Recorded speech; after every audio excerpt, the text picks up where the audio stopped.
2009 has been characterized by turbulence in three Islamic states: Iran, Afghanistan and Pakistan. The United States has been in the forefront of conflict in all three. These theatres will also be the focus of intense conflicts in 2010. This is Colin Chapman at Stratfor, bringing you Agenda with George Friedman. The West's patience with the Iranian government of Mahmoud Ahmadinejad is running out. There seems little chance of stifling Tehran's determination to enrich uranium, and the even-handed inspectors of the United Nations Atomic Energy Authority seem frustrated beyond belief. So, what next? In Iran, we're moving to a decisive moment where the United States and Israel have to decide either to accept the fact that the Iranians will have nuclear weapons or to take some sort of military action. It's becoming increasingly clear that a sanction regime that is genuinely devastating will not be put into place, that we're not going to get Russian and Chinese cooperation, and therefore it comes down to that question. I think when the day is done, the Americans will most likely not be sufficiently comfortable with Iranian nuclear weapons and will see the risk of attacking to take them out as more favorable. There is, of course, already a war in neighbouring Afghanistan, and it's just been escalated by President Barack Obama in his decision to accede to his commander's request to send thousands more troops to the country with NATO support. But many doubt this war can ever be won. There's no one, including the president, who believes the war can be won.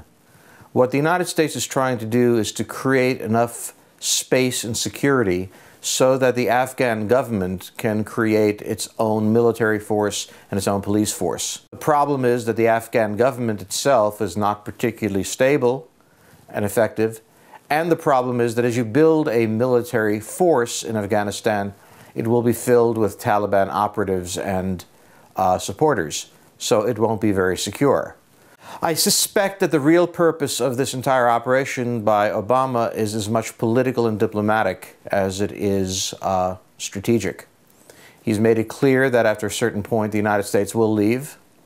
When the United States does leave, he wants to be in a position to make it very clear the decision was taken after all due attempts were made.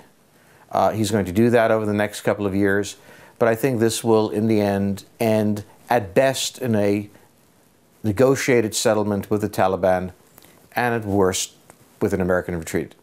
Caught up in this conflict is another neighbour, Pakistan, with jihadists and Taliban seeking refuge in redoubts like the Swat Valley and Waziristan. Islamabad has sent its forces into battle. They've achieved some success, but at a cost of increasing terrorist activity by jihadists in Pakistan itself. I don't view Pakistan as unstable. I view the interests of the Pakistanis as not at all aligned with those of the Americans, and that's really the problem. The Pakistanis helped create the Taliban. They can certainly live with the Taliban-dominated Afghanistan. They have problems with certain jihadist groups, but not all of them. The American position is very different. They have a problem with the Taliban, and they want to draw the Pakistanis into this war against the Taliban, and Pakistan simply doesn't want to be drawn into that. What this really is the divergence of the interests of the United States from the interests of Pakistan, a country of 180 million people, which the United States has very little influence over. The nation that has reasserted itself most effectively in 2009 has been Russia, a clever double act by President Dmitry Medvedev and Prime Minister Vladimir Putin. Dr. Friedman says Moscow will likely continue to be a thorn in Washington's side. Their focus is on Iran, and not because they have interest directly in Iran, because it is the one place where they can bring their influence to bear in a way that hurts the United States. There is an outstanding and critical issue between Russia and the United States, which is NATO expansion into the former Soviet Union and American support for regimes in Georgia, Ukraine, and the Baltics, and elsewhere. The Russians want the Americans to acknowledge Russian primacy in this region.